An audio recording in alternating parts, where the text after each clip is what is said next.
The sunlight actually activates your suprachiasmatic nucleus. एक nucleus होता है ब्रेन के अंदर में जो हमारी सर्केडियन रिदम को सेट करता है. जैसे ही आप चले गए पुराने ज़माने में एंशिएंट विजडम में सूर्य अर्घ करते थे. So you are bowing down to the sun. The salutation for what कि भाई मेरे सुप्राचायस्मेटिक न्यूक्लियस को वो रेज आ जाए और मेरा ये जो पूरा सिस्टम है वो किक स्टार्ट हो जाए. That is the very first thing that should be done. Caffeine should not come in the coming entire 1 hour. वो जो बेड टाइम टी होती है, बेड टाइम कॉफ़ी होती है, what are you doing? Coffee is caffeine, it's a stimulant, आपका सीधा beta देगी.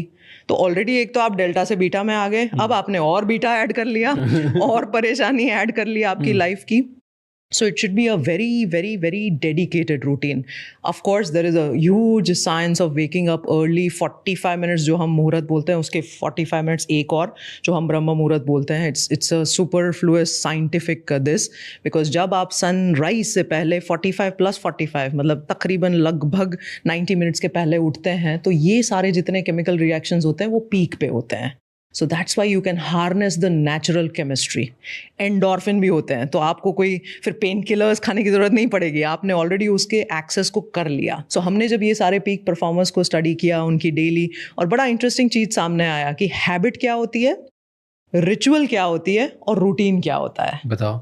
सो ritual is die hard, I will do this as a ritual, है ना. हैबिट क्या होती है, ऑटो पायलट हो जाती है. अब ब्रश करने को हम रिचुअल नहीं बोलेंगे क्योंकि जाते ही उठते ही ब्रश हाथ में आ गया, अपने आप ब्रेन को सोचना नहीं पड़ रहा है. The brain is not attending to that, वो अपने आप हो रहा है. सो रिचुअल जो आप करते हो वो आप उसमें आपका पूरा फुल अटेंशन के साथ करते हो.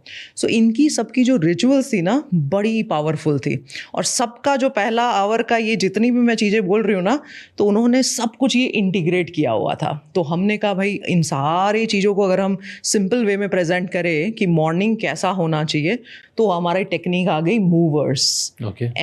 MOVE R and S.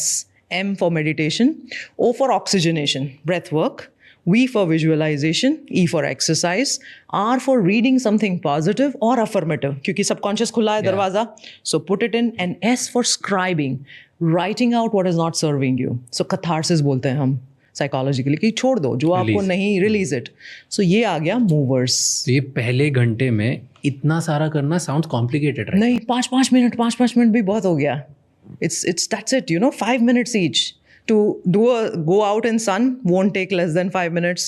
उठो, सन में जाओ, सन में जाके 5 मिनट ब्रेथ वर्क करो, वापस आ जाओ. Yeah, बिल्कुल, absolutely. Close your eyes, then visualize. Visualization is super powerful. There was a study which was done. There were piano players. एक physical group piano play कर रहा था और एक mentally उसको rehearse कर रहा था. 3 महीने बाद दोनों के ब्रेन्स को स्टडी किया गया. The people who were playing physically and the people who were imagining playing the keys, उन दोनों का ब्रेन एक जैसा मिला. The growth of the brain cells was almost equal.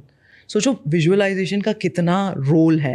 There was again another study, and I think if I am not mistaken ये Harvard का study था, little finger के पावर को बढ़ाने के लिए. So there was one group which only imagine कि मेरा लिटिल फिंगर पावरफुल हो रहा है. The other actually did some exercises. Again, 3 months of a follow-up, and the little finger's power was almost comparable. I agree with the part of visualization. मैं बहुत believer हूँ visualization का, insane believer. Right? Wow. And I do this a lot. Every time मेरा कोई high stake meeting होता है या high stake speech होता है या high stake podcast होता है, whatever, I sit down with myself